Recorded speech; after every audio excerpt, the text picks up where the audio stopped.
Assalamualaikum warahmatullahi wabarakatuh. Perkenalkan, saya Fenitriana Reski Poto dengan NIM R1C123030. Pada kesempatan ini, saya akan membawakan materi yang sangat penting dalam kegiatan pertambangan, yaitu sistem penyaliran tambang. Melalui judul ini, kita dapat melihat bahwa fokus pembahasan hari ini adalah bagaimana air dikendalikan, ditangani, dan dialirkan secara efektif dalam aktivitas pertambangan. Sistem penyaliran merupakan salah satu aspek paling vital untuk memastikan kegiatan penambangan berjalan aman, lancar, dan produktif. Baik, kita masuk pada pendahuluan. Slide ini menjelaskan bahwa sistem penyaliran tambang merupakan supaya untuk mengendalikan air permukaan dan air tanah. Dengan tujuan agar air tidak mengganggu kegiatan penambangan, terdapat beberapa fungsi utama sistem penyaliran. Pertama yaitu mencegah banjir di area kerja. Air yang masuk tanpa kontrol bisa membuat area kerja tergenang sehingga aktivitas produksi berhenti. Yang kedua, menjaga kestabilan lereng. Air yang meresap berlebih dapat melemahkan struktur lereng dan meningkatkan risiko longsor. Yang ketiga, melindungi peralatan dan infrastruktur tambang. Peralatan berat sangat sensitif terhadap kondisi area yang becek atau berlumpur. Dan yang terakhir, mendukung kelancaran produksi. Dengan sistem penyaliran yang baik, proses penambangan bisa berjalan tanpa hambatan. Adapun tujuan utama dari pembahasan sistem penyaliran ini yaitu yang pertama, agar kita memahami tujuan sistem penyaliran itu sendiri. Yang kedua, kita dapat mengetahui komponen dasar pengendalian air yang digunakan di tambang. Ketiga, kita memahami bagaimana desain penyaliran yang efektif dibuat. Dan keempat, kita mengerti kode penanganan air asam tambang atau AMD. Dengan memahami seluruh tujuan ini, diharapkan kita memiliki gambaran menyeluruh mengenai bagaimana air dikelola di tambang. Pengendalian air dari luar atau preventive control. Slide ini membahas pengendalian air dari luar atau external control. Pengendalian jenis ini bertujuan mencegah air permukaan dari luar area tambang agar tidak masuk ke pit. Jika air luar tidak dicegah, maka jumlah air yang harus ditangani di dalam tambang akan jauh lebih besar dan membebani pompa maupun sump.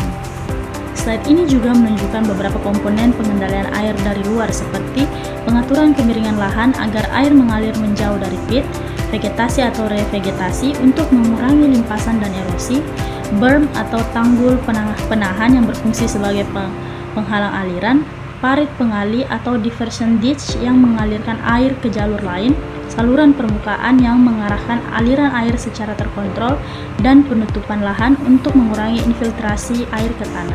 Semua komponen ini bekerja sebagai langkah pencegahan sebelum air memasuki area tambang. Pengendalian air dari dalam. Berbeda dengan pengendalian air dari luar, pengendalian air dari dalam bersifat kuratif, yaitu menangani air yang sudah terlanjur masuk ke area tambang. Beberapa komponen pengendalian internal yang ditunjukkan pada slide ini antara lain, yang pertama sump, yaitu kolam penampungan sementara untuk menampung air sebelum dipompa keluar. Yang kedua, sistem pompa tambang yang memindahkan air keluar pit. Yang ketiga, pipa penyalir sebagai jalur pengangkutan air. Yang keempat, drain hole atau drain well untuk melepaskan tekanan air tanah. Yang kelima, horizontal drain yang menangkap air rembesan dari lereng. Dan yang terakhir, in-pit sedimentation pond yang mengendapkan sedimen sebelum air dialirkan lebih lanjut. Semua komponen ini berperan penting dalam menjaga area tambang tetap kering dan aman. Selanjutnya, komponen utama sistem penyaliran.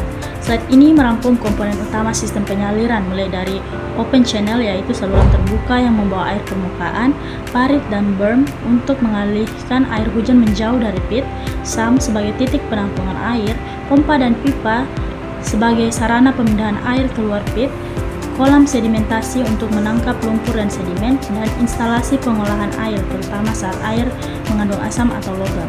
Semua komponen saling terhubung dan bekerja sebagai satu sistem pengaliran yang teratur. Selanjutnya, langkah-langkah desain sistem penyaliran. Slide ini menjelaskan tahapan dalam merancang sistem penyaliran tambang, dimulai dari analisis hidrologi untuk mengetahui besar curah hujan rencana, lalu penentuan catchment area untuk tahu arah aliran dan luas daerah tangkapan. Kemudian perhitungan debit aliran menggunakan metode seperti rasional atau SCS. Setelah itu dilakukan desain saluran dan parit, mencakup ukuran, kemiringan, dan bahan yang digunakan. Selanjutnya, penentuan lokasi sump serta kapasitas pompa agar dapat menampung dan membuang air secara efektif. Setelah itu, dilakukan desain kolam sedimentasi untuk memastikan sedimen dapat mengendap dengan baik, dan terakhir, monitoring serta pemeliharaan rutin agar seluruh sistem tetap berfungsi optimal. Selanjutnya, penanganan air asam tambang. Pada slide ini kita masuk ke pembahasan tentang AMD atau Acid Mine Drainage. AMD adalah air yang menjadi asam akibat reaksi mineral sulfida dan seringkali membawa logam berat. Karena itulah AMD harus ditangani secara serius. Penanganannya terbagi menjadi dua. Pertama, passive treatment, yaitu metode alami tanpa banyak energi seperti lahan basah buatan, ALD, dan kolam bertingkat. Kedua, active treatment, yaitu metode yang menggunakan bahan kimia atau peralatan khusus seperti penambahan kapur, sistem HDS, aerasi, atau bioreaktor sulfat. Kedua metode ini dipilih berdasarkan kondisi air, biaya, dan kebutuhan operasional. Pada slide kesimpulan ini dapat kita lihat bahwa pengendalian air tambang merupakan aspek yang sangat penting untuk mencegah banjir, menjaga lereng tetap stabil, serta menjaga kelancaran operasi. Ada dua metode utama yang digunakan, yaitu pengendalian air dari luar sebagai langkah pencegahan dan pengendalian air dari dalam sebagai tindakan penanganan.